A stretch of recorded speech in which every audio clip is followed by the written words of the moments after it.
अच्छा, next chapter है balance of payment. Balance of payment में हमने रेस्ट ऑफ द वर्ल्ड को कंसीडर करना है। तो हमारी transaction with rest of the world, ठीक है। तो रेस्ट ऑफ द वर्ल्ड को हम गुड्स भेजेंगे, कई बार गुड्स आएंगी, कई बार हम उनको पैसे भेजेंगे फ्री में ऐसे ही अपने रिश्तेदारों को, कई बार हमें पैसे आएंगे, कई बार हम उनको कोई प्रॉपर्टी बेचेंगे, कई बार वो हमें भेजेंगे। तो ऐसे हम इंडिया विद अदर कंट्रीज़ के साथ ट्रेड चलता रहता है, ठीक है। तो पैसों का आना जाना विद अदर कंट्रीज लगा रहता है, ठीक है। तो जब पैसे आते हैं वो इनफ्लो है आपका, और जब पैसे जाते हैं तो वो आउटफ्लो है। इन दोनों का डिफरेंस ही बैलेंस है, बैलेंस ऑफ पेमेंट, ठीक है। तो बैलेंस ऑफ पेमेंट में difference between inflow and outflow of foreign exchange या money between domestic country and rest of the world, ठीक है।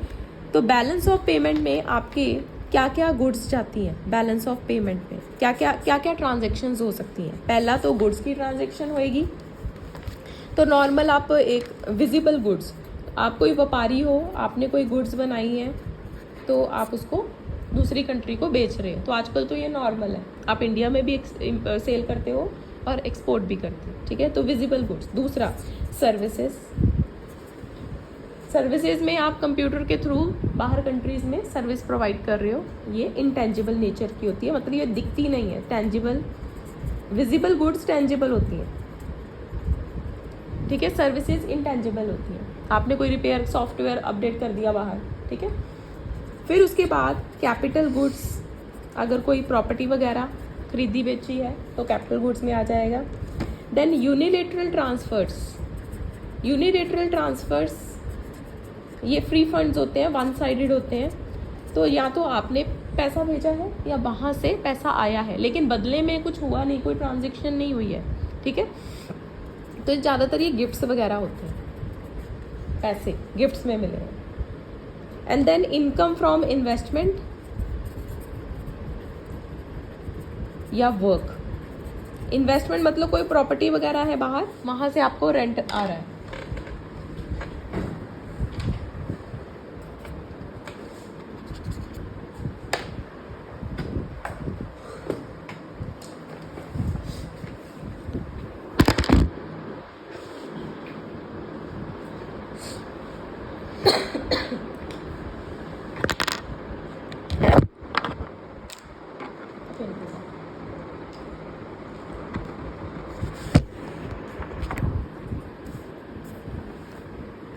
ठीक है। तो आपने इन्वेस्टमेंट किस किस में करी है, या तो किसी प्रॉपर्टी में इन्वेस्ट करा है, या फिर शेयर्स में इन्वेस्ट करा है, ठीक है, या फिर आपने डिबेंचर्स में इन्वेस्ट करा है, या तो आपने बाहरली कंट्रीज में करा है या उन्होंने हमारी कंट्री में करा है, ठीक है।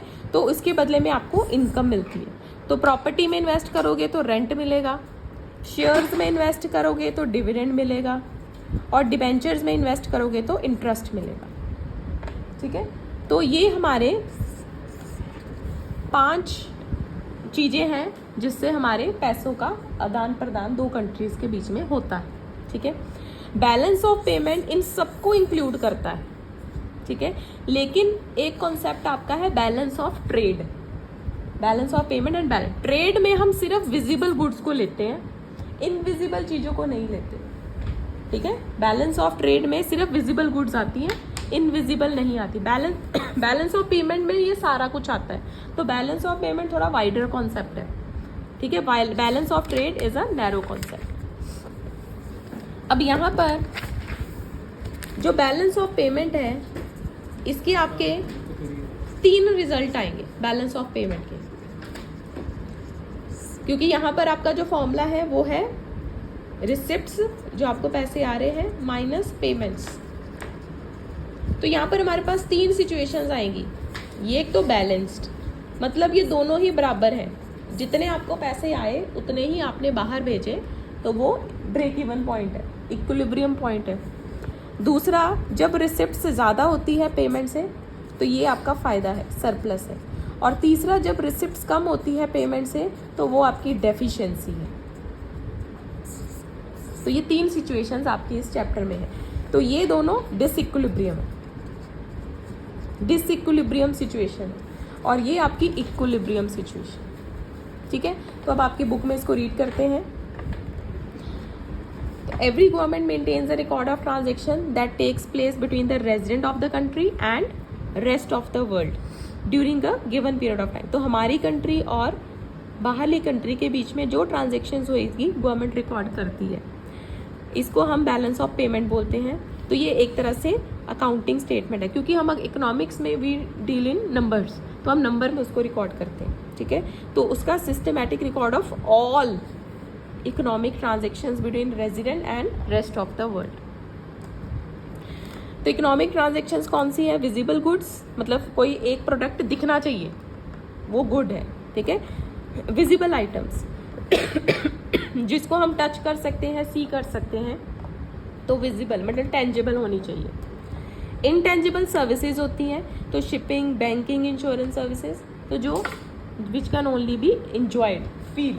ठीक है, तो वो इनविजिबल, इंटेंजिबल। यूनिलेटरल गिफ्ट्स आ जाते हैं, डोनेशंस आ जाती हैं, तो जो वन साइडेड होती हैं। Income from investment, profit, interest, dividend, ये मैंने आपको बता दिया आप किस किस चीज़ों में इन्वेस्ट कर सकते हो, शेयर्स में कर सकते हो, डिबेंचर्स में कर सकते हो। एंड कैपिटल ट्रांसफर्स मतलब कैपिटल रिसिप्ट्स। कैपिटल रिसिप्ट्स कब होती हैं? जब आप कोई फिक्स्ड एसेट बेचते हो। ठीक है, वहाँ कोई प्रॉपर्टी थी आपकी, बेच दी, यहाँ कोई इंडिया में प्रॉपर्टी थी, बेच दी, तो ऐसे हम ट्रांसफ़र करते हैं।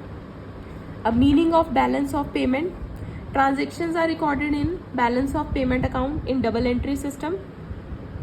ये हमेशा ही बैलेंस होनी चाहिए, मतलब जितने आपके पैसे आए हैं it should be equal to amount of credit. बाकी एरर्स और ओमिशंस हो सकते हैं, वो हम करेक्ट करते हैं। तो there can be balance of payment need not be always equal, जरूरी नहीं है कि बैलेंस ऑफ पेमेंट हमेशा ही इक्वल होएगा। यहाँ पर हमारे पास 3 सिचुएशंस आती हैं, balanced, surplus and deficit. Balance कब होता है? जब दोनों बराबर होते हैं, इनफ्लो आउटफ्लो के बराबर है।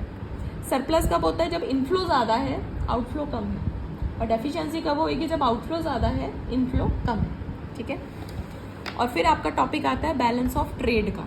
बैलेंस ऑफ ट्रेड में हम सिर्फ विजिबल गुड्स की बात करेंगे, तो बाकी जो चीज़ें हैं उनको कंसिडर नहीं करेंगे।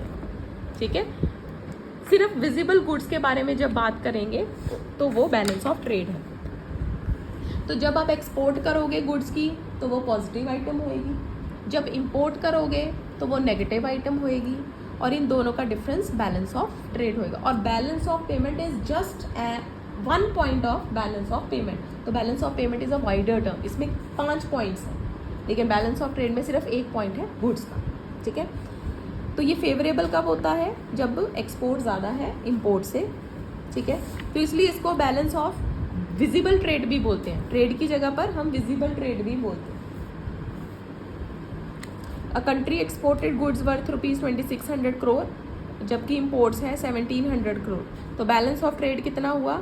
Export minus import 900। आगे इसका डिफरेंस रीड करो फटाफट।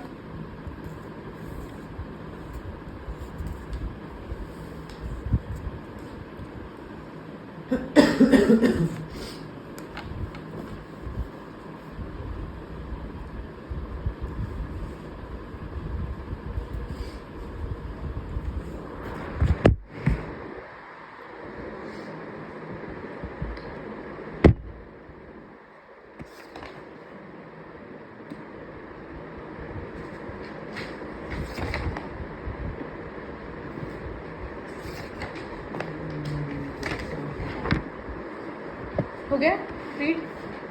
पहले मीनिंग है, फिर कौन सी आइटम्स कवर होती हैं, और तीसरा कौन नैरो है कौन ब्रॉड है, और जो nature of record. Balance of trade incomplete है क्योंकि हम इसमें सारी ट्रांजेक्शन्स नहीं डालते, वो कंप्लीट है क्योंकि उसमें हम सब रिकॉर्ड करते हैं। अब नेक्स्ट इसमें टॉपिक है current account and capital account. Current account क्या होता है? करंट अकाउंट में हम सिर्फ वो चीज़ें, अब हमारे पास 5 आइटम है इस चैप्टर में, ये 5 आइटम्स ही हैं, visible goods, services, unilateral, income from investment and capital. अब मुझे बताओ इनमें से कौन करंट है, मतलब रेगुलर नेचर का है जो होता रहता है, और कौन कैपिटल है? पहले चार, जो पहले चार हैं, visible item, services, invisible item, unilateral and income from investment, ये करंट है, ठीक है। और जो लास्ट है कैपिटल, उसका नाम ही कैपिटल ट्रांसफर है, तो वो कैपिटल है। तो जब हम पहली चार ट्रांजेक्शन्स की बात करेंगे तो वो करंट ट्रांजेक्शन्स है, तो उसको हम करंट अकाउंट में डालेंगे। और जब लास्ट वाले की बात करेंगे, कोई सेल परचेज ऑफ प्रॉपर्टी है, तो वो कैपिटल अकाउंट में जाएगा, ठीक है। तो अब इसका मीनिंग देखो, current account records all transactions between the resident of country and rest of the world which do not cause any change in asset और लायबिलिटी। तो जिससे एसेट एंड लायबिलिटी पे कोई चेंज नहीं आएगा, वो करंट है, ठीक है। तो इसमें क्या क्या आएगा? Visible item, invisible item, unilateral and income from investment. तो कंपोनेंट यही आपके कंपोनेंट है, और फिर इसकी आगे डिटेल है। तो export and import of goods, export and import of goods have a major share, there will be inflow and outflow of foreign exchange, import export की वजह से। अब जब आप इम्पोर्ट करोगे तो पैसे जाएंगे या आएंगे? तो वो नेगेटिव आपकी आइटम होगी। और जब आप एक्सपोर्ट करोगे तो पैसे आएंगे या जाएंगे? आएंगे, तो वो पॉजिटिव आइटम होगी, ठीक है। तो balance of these visible item को हम क्या बोलते हैं? विजिबल अकाउंट के, विजिबल आइटम के बैलेंस को क्या बोला जाता है? बैलेंस ऑफ ट्रेड, क्योंकि विजिबल आइटम हम बैलेंस ऑफ ट्रेड है। दूसरा, export and import of services.